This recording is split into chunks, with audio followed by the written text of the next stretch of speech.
Hi Virgo, welcome po sa ating channel. Ito ay inyong daily kabay tarot reading for March 11, 2025.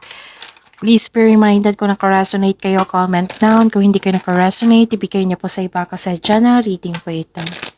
This is for you Virgo ngayong March 11, 2025.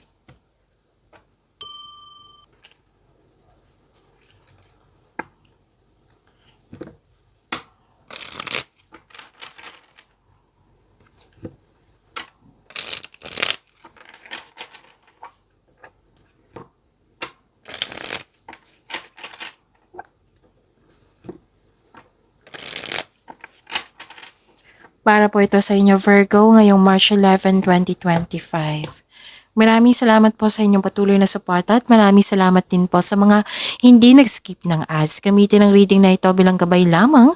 Sa mga hindi pa nag-subscribe, subscribe na po kayo at click bell notification para malaman nyo na may bago tayong video. Para sa mga gustong magpa-reading po, may lumabas dyan sa screen nyo ngayon. Panoorin nyo po at sundin ng instruction. Spirits Guide, mga ganap pa para kay Virgo ngayong March 11, 2025. I need 3 cards po.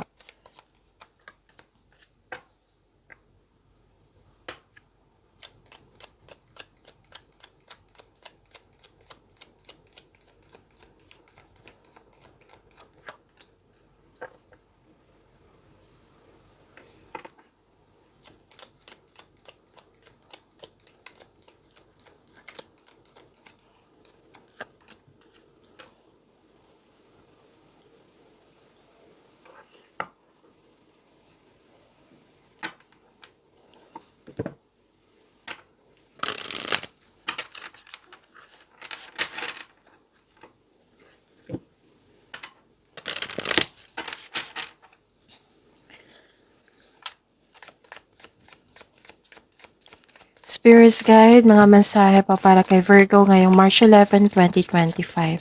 I need 2 cards po. Para po kay Virgo. Excuse me.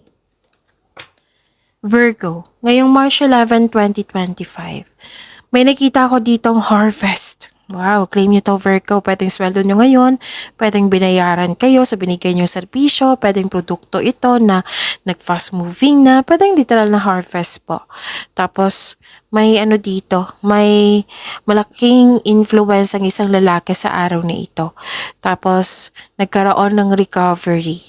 Pwedeng nahihirapan kayo the other day, na-stress, nagkaroon ng anxiety, nabibigatan. Pero now, nagkaroon ng recovery. Tapos may naalala kayo dito or may nagkaroon po ng loss of connection po. Okay, tapos may grupo ng tao dito na very supportive sa'yo at nag-spend time kayo sa nature, nag-grounding, nag-meditate. Tapos nakita ko dito yung spiritual growth and personal development. Clarity. Gain a clear understanding of what you truly want. Trust. Trust the process and your journey. Spirits Guide, ano po yung energy ni Virgo ngayong March 11, 2025?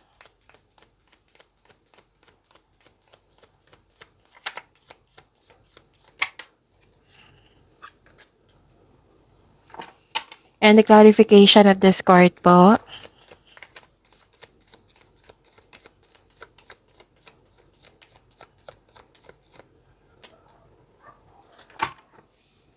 Kung may narinig kayo or may nakita kayong repeating message, meaning to say, pinupush ng cards nyo yan kasi ang ilan sa inyo hindi pa binigyan ng atensyon. Na kung maaari din po, bigyan nyo po ng solusyon at aksyon. Remember Virgo, at the end of the day, alam mo na ikaw lang taong may kakayahan at responsable na gumawa ng sarili mong katotohanan at kinabukasan. So ano yung energy ni Virgo?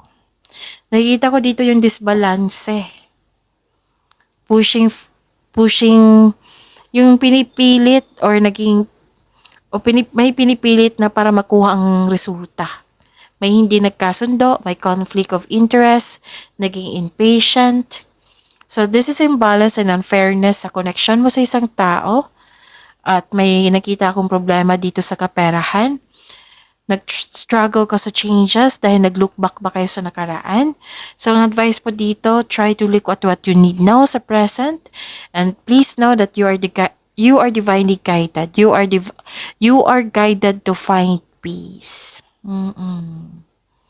Nakikita ko dito na magkakaroon din ng balanse, don't worry, huwag kayong mawalan ng pag-asa kasi magkakaroon din ng balanse, magkaroon ng katotohanan, may clarity, may cause and effect, may justice, may fairness. May justisya na parating sa iyo. This card asks you to use your logic and remain objective. Dahil ito ay nakatulong na ma-uncover mo ang katotohanan sa isang sitwasyon. May positive outcomes in legal matters. Yes, mananalo po kayo. Yung legal issues mo concerning sa property ay mareresolve na. May signing of contracts din ako nakikita dito. And sabi po ng card, stay true to yourself and act with integrity. So have faith na ang imbalance na sitwasyon are now working out in your favor. So use your intuition to set your moral compass. May pagkakaayos na magagana. Spirit's Guide, Career and Money po ni Virgo ngayong March 11, 2025.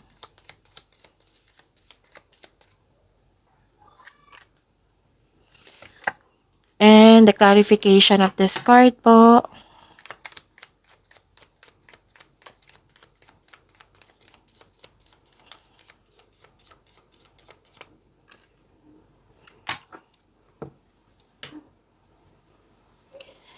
Nakita ko dito na nagkaroon po ng long-term abundance and steady progress. Wow, claim niyo po. Sa mga nag-invest dyan na mukhang nagkaroon ng mabagal na resulta, ngunit maging mapagpasensya po, ito ay magbubunga ng masaganang resulta kung hayaan mo lang itong magbunga. Continue to take steady action on your goals while remaining patient and realistic about your expectation. Kung ikaw ay naghahanap ng trabaho or nag-iisip ng bagong karera, may perfect situation po daw. Okay? May perfect time. So, mag-build kayo ng konkretong plano para maiwasan ng pagka-burnout po. Okay? Alagaan niyo po daw yung sarili niyo. Sabi po ng card, wag po daw kayo magpabaya. Baka sobra na kayo sa kakaisip dyan, sobra nagpabaya kayo, or sobra kayo sa trabaho. Okay? Spirit's Guide, Love Life, Self-Love, Partnership, and Romance, Virgo ngayong March 11, 2025.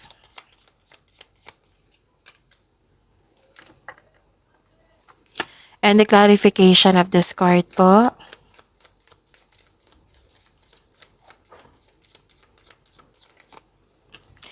Maraming salamat po sa patuloy na tiwala, suporta sa ating channel. At maraming salamat din po sa mga hindi nag-skip ng ads. So, yun, be confident kasi nawalan ka ng confidence dito.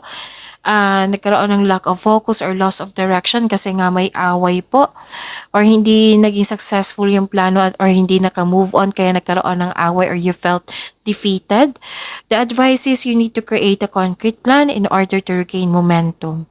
Impulse control ay kailangan po in order to grow and take action in a positive direction. So, yun. Pwede din nagkaroon kayo ng hesitation to take in action. Pwede din nagmamadali kayo. So, huwag kayong magmadali, huwag kayong mag-rush. Okay? At lalo na't huwag kayong mag-claim ng negativity. Control yourself.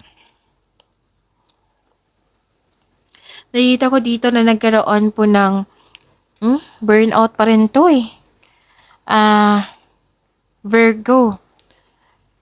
Same pa rin yung mensahe, pinupush ng cards nyo po na kailangan nyo maging confident kasi mas nangibabaw yung feelings mo na you are feeling defeated, mas nangibabaw yung takot mo of taking your relationship or yourself to the next level. So it's time to step out from your comfort zone if you are serious about your growth. May problema talaga dito sa pera or nawalan kayo ng gana sa inyong sarili, sa inyong relasyon or connection sa isang tao. May alok ng tulong pero ayaw mong tanggapin. So, yun. This card tells you to take a break. Okay? Allow yourself na mag-rest para ma-re-energize ka at ganado ka na at para pagbalik mo may solusyon ka na. Don't push yourself so hard. So yun, pagyamanin niyo po yung blessings sa binigay sa inyo, Virgo. See you tomorrow. Please like, subscribe, and click bell button for notification para updated po kayo sa daily tarot reading natin. Maraming salamat po.